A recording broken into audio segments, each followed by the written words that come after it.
Jika iman tidak disertai perbuatan, maka iman itu pada hakikatnya adalah mati. Saya Agustinus.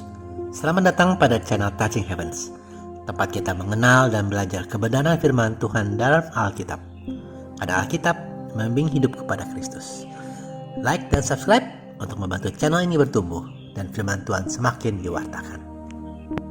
Pada hari ini kita belajar dari teladan Rasul Yakobus anak Alfeus. Rasul ini hanya disebut 4 kali di dalam Alkitab Perjanjian Baru, setiap kali dalam hal penyebutan nama-nama para rasul. Disebutkan 3 kali dalam Injil, Matius 10 ayat 3, Markus 3 ayat 18, Lukas 6 ayat 15, dan di Kisah Para Rasul bab 1 ayat 13. Teman-teman, kita pada membahas Yakobus yang satu lagi, karena memang ada 2 murid Kristus, 2 rasul yang bernama Yakobus. Yang pertama, Yakobus bin Alfeus yang kita bahas sekarang, atau yang sering disebutkan sebagai Yakobus muda, dan seorang lagi yang sudah kita pernah bahas, yaitu Rasul Yakobus tua.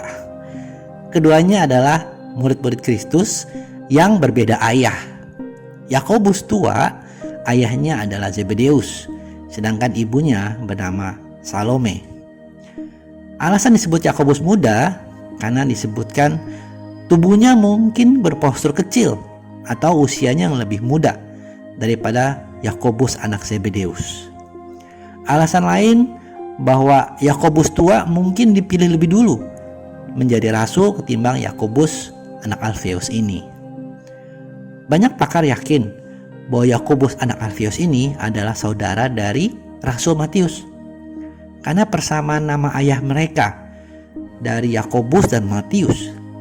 Selain itu, mereka juga dipercayai memiliki profesi yang sama, yakni sebagai pemungut cukai. Dapat kita baca di Injil Markus 2 ayat 14. Dalam Injil Markus itu, nama lain dari Matius adalah Lewi. Diperkirakan Yakobus mengikuti Tuhan Yesus oleh karena melihat perubahan hidup dari Matius yang lebih dulu bertobat. Kita kurang tahu apakah Yakobus anak Alfeus ini atau Rasul Yakobus satunya lagi yang menulis kitab Yakobus dalam Perjanjian Baru. Meskipun demikian, kitab ini begitu penuh hikmat dan pedoman hidup yang diberikan dari Tuhan melalui Rasul Yakobus. Kitab ini digolongkan sebagai surat-surat yang ditujukan untuk umum, bukan kepada pribadi atau jemaat tertentu. Jika kita mengikuti catatan Gereja Katolik, maka Yakobus anak Alfeus ini dipercaya menjadi martir saat penganiayaan jemaat Yerusalem sekitar tahun 69 Masehi. Namun jika melihat catatan dari Gereja Ortodoks, Yakobus anak Alfeus dikisahkan melakukan penginjilan ke daerah selatan Yerusalem, menelusuri Gaza hingga ke wilayah Ostakin, saat ini adalah El Fusyat di Mesir, dan wafat di sana. Teman-teman, untuk renungan kita hari ini, mari kita membaca Yakobus 1 ayat 22 sampai 24 berikut ini.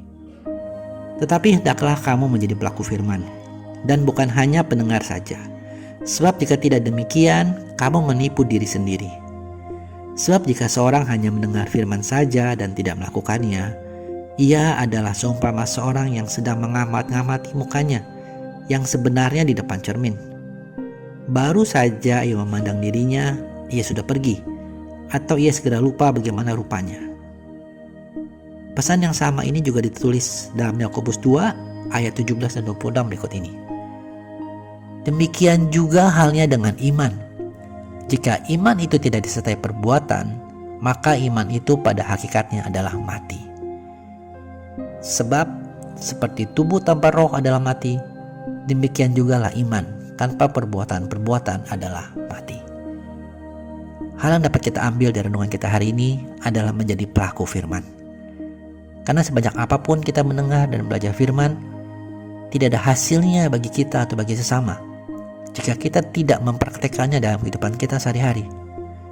Ingat teman-teman, untuk tidak hanya pilih firman yang enak saja untuk dilakukan ya, tapi lakukan yang Tuhan firmankan untuk Anda lakukan. Misalkan soal memberi atau soal mengampuni. Mintalah pimpinan dari Roh Kudus dan buka hati dan pikiranmu untuk menjalani firman, dan percayalah hidupmu pasti diubahkan. Karena perjumpaan dengan Kristus pasti membawa perubahan. Selamat menjadi pelaku firman, selamat menjadi berkat, dan saksi-saksi Kristus. Terima kasih sudah menyaksikan. Sampai bertemu pada video Kenal Alkitab Rabu depan.